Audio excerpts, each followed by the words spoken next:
बिन माँ के दो भाई दो बहन।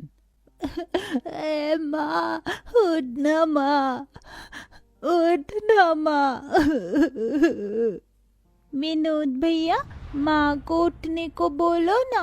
देखो, इंदर भैया कितना रो रहे हैं। बड़ा ही बुरा हुआ इन चारों भाई बहनों के साथ। एक इनकी माँ सीता ही तो थी, जो आज वो भी चली गई।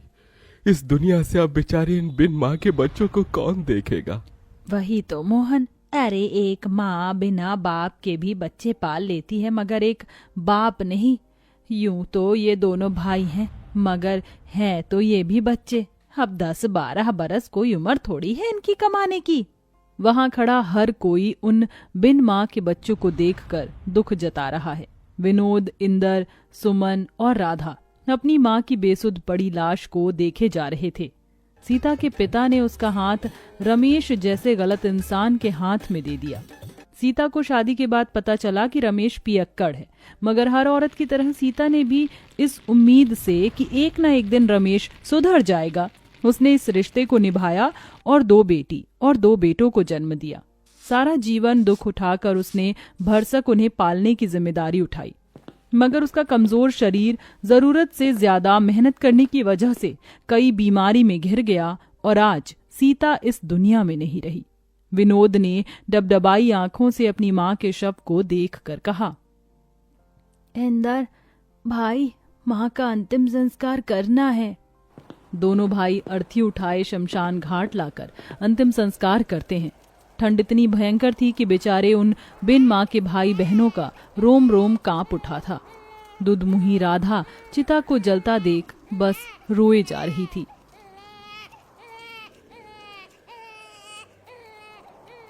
खुद जलते जलते भी वो माँ अपने औलाद के उघार शरीर को गर्माहट से भर जाती है। बेचारे उन चारों भाई बहनों को भूखे प्यासे 2 दिन हो जाते हैं।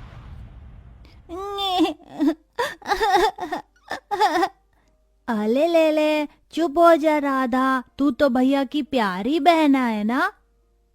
भैया, राधा को दूध पीना है, वो भूख से रो रही है। बस अब मैं मेरी दोनों बहनों को ऐसे भूखा नहीं देख सकता। इंदर, तू इनका ख्याल रखना, मैं खाना लेके आऊंगा। मैं भी आपके साथ चलूंगा भैया, हमारी दोनों बहनें हम दोनों भाइयों की जिम्मेदारी है। ये ले सुमन, राधा का ख्याल रखना। 2 साल की राधा को सुमन की गोद में देकर दोनों भाई उस ठंड के कहर में काम ढूंढने निकल जाते हैं। ओह भैया, यहाँ तो कितनी ठंड है और कोहरा भी, कुछ भी दिखाई नहीं दे रहा। हमें आगे चलना होगा। कुछ दूर आगे आकर वो कुछ लोगों को अनाज की बोरियां उतारते देखते हैं। चल भाई, वहाँ चलकर काम मांगते हैं। हाँ भैया। जरा जल्दी जल्दी बोरी उतारो। दोनों भाई रामनाथ के आगे हाथ जोड़कर खड़े हो जाते हैं।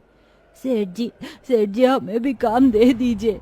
मगर बच्चों, तुम तो अभी बहुत छोटे हो और ये बोरियां उतनी ही भारी हैं, उठा पाओगे तुम? तभी दोनों की आंखों के सामने अपनी बहनों का भूखा चेहरा आ जाता है। हाँ सेठ जी, हम उठा लेंगे, क्योंकि इस वक्त हमें अपनी दोनों बहनों के लिए खाना लेकर जाना है। रामनाथ दोनों को काम दे देता है। ठंड में बोझा ढोके खाना लिए वो घर जाते हैं और अपनी बहनों को पेट भर कर खिलाकर खुद भूखे सो जाते हैं। ऐसे ही 15 साल बीत जाते हैं। विनोद, इंदर, ये लो तुम्हारी आज की दिहाड़ी। कितने हैं सेठ जी? दोनों के मिलाकर पूरे 2000 हैं। बहुत बहुत शुक्रिया सेठ जी। विनोद, कितनी बार कहा है मुझे सेठ जी मत कहा कर, काका कहा कर। कितने छोटे से आए थे तुम यहाँ, 15 साल बीत गए। तुम दोनों भाइयों की वजह से मेरा कल का छोटा सा गोदाम राशन मिल बन गया है। खैर, पिछले 2 दिन से तुम घर नहीं गए। जाओ, तुम्हारी दोनों बहनें चिंता कर रही होंगी। चलो भैया, घर चलते हैं। तभी उन्हें जाता देखकर रामनाथ ने कहा, इन दोनों भाइयों को देखकर लगता ही नहीं है कि ये बिन माँ के बच्चे हैं। खुद पर दुख उठाकर अपनी दोनों बहनों को पढ़ाया लिखाया। ईश्वर ऐसा भाई और ऐसी औलाद हर माँ को दे।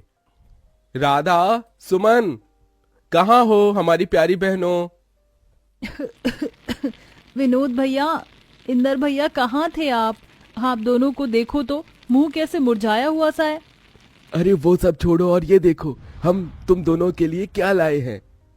क्या लाए हैं भैया? अरे ये तुम दोनों के लिए दो दो जोड़ी सूट और ये स्वेटर। भैया इसकी क्या जरूरत थी, कितनी ठंड पड़ रही है और आप हर दिन ऐसे टिटूते हुए जाते हैं काम पर। हर बार हम दोनों बहनों के बारे में सोचते हैं, अपने तन पर एक जोड़ी स्वेटर भी नहीं खरीदते। आप नहीं जानते भैया, आप दोनों जब कांपते हुए काम पर जाते हैं ना तो हमें बहुत दुख होता है। कहते कहते सुमन रो देती है। अरे पगली रोती क्यों है? तुझे पता है तुम दोनों हमारे जिगर का टुकड़ा हो। हम तुम्हारी आंखों में आंसू नहीं देख सकते, इसलिए तुम्हारे गरीब भाई खुद ही दुख उठाते हैं। तभी डबडबाई आंखों से राधा कहती है, भैया फिर कभी खुद को गरीब न कहना, सच कहती हूँ ये हमारी तकदीर है जो आप दोनों हमारे वीर हैं। आप दोनों की परछाई में हमने हमेशा माँ को देखा है।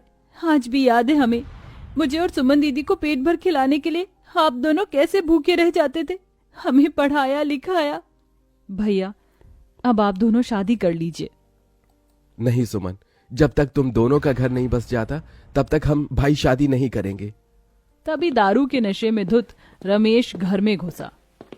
ए विनोद, चल मुझे पैसे दे, मुझे दारू पीना है। शर्म नहीं आती आपको? आपकी इसी दारू की आदत की वजह से हमारी माँ दुनिया से चली गई और हम बिन माँ के हो गए। चले जाओ यहाँ से। ऐसे ही दिन बीतते गए और दोनों भाई राधा और सुमन के लिए रिश्ते देखने लगे। फिर एक दिन बड़ी सी गाड़ी उन बिन माँ के गरीब भाई बहन के द्वार पर आई। आइए वसुंधरा जी, मुझ गरीब भाई की कुटिया में आपका स्वागत है। इंदर, जाकर राधा और सुमन को ले आ। वसुंधरा दोनों की सादगी देखकर उन्हें पसंद कर लेती है। विनोद, मुझे तुम्हारी बहनें पसंद है, तुम बस शादी की तैयारी करो, मैं जल्दी अपने बेटों की बारात लेकर आऊंगी। माँ जी, मेरी आपसे एक विनती है। आप तो जानती हैं हम दोनों बिन माँ की बेटियां हैं। हमारे भाइयों ने बड़ा दुख उठाकर हमें पाला है। हमारे भाई दहेज नहीं दे पाएंगे। ये सुनकर दोनों भाइयों की आंख से आंसू छलक जाता है। बेटी, मुझे कोई दहेज नहीं चाहिए, चलती हूँ। ऐसे ही दिन बीतते हैं। इधर शादी का दिन पास आया है तो वहीं ठंड कई गुना बढ़ जाती है। भैया आज आपकी तबीयत बिल्कुल ठीक नहीं लग रही है। हाँ भैया, लगता है आपको ठंड लग गई है, आज आप आराम कीजिए। नहीं इंदर, अभी बहनों की विदाई के लिए पैसे जोड़ने हैं, मैं घर पर नहीं बैठ सकता। ये कहकर उतनी ठंड में भी विनोद काम पर चल देता है। अब वह दिन भर बोरी ढोते और फिर बचे वक्त में जूते साफ करते तो कभी मलबा ढोते।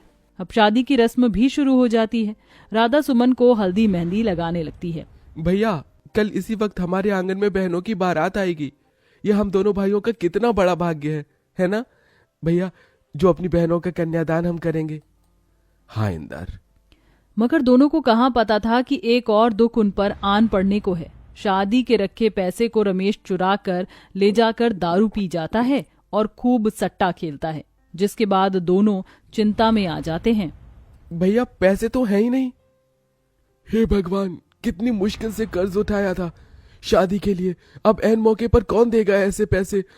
अरे यार, आज राधा और सुमन की बारात है, हमारी बहनों की इज्जत चली जाएगी, कैसे करेंगे हम उनकी विदाई। माँ, तेरे दोनों बेटे हार गए माँ। दरवाजे पर खड़ा रामनाथ ये सुन लेता है और फौरन पैसे मंगवा कर उन्हें दे देता है। विनोद, इंदर, ये लो और इसे अपनी बहनों का कन्यादान करो। बहुत बहुत शुक्रिया काका, आज आपने हमारी बहनों की विदाई रुकने से बचा लिया। जिसके बाद दोनों उनका कन्यादान करते हैं और शादी बड़े धूमधाम से वसुंधरा के बेटों से होती है, जिसे कि पूरा गांव देखता है। और विदा होते हुए सुमन दिल से रोते हुए कहती है,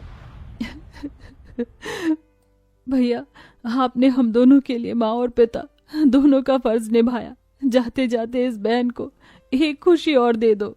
बोल मेरी बहन। भैया अब बस अपना घर बसा लो, हम दोनों आपका घर बसते देखना चाहती हैं। थोड़े ही दिनों बाद दोनों भाई भी शादी कर लेते हैं और चारों बहन भाई अपने अपने जीवन में खुशी को पाते हैं।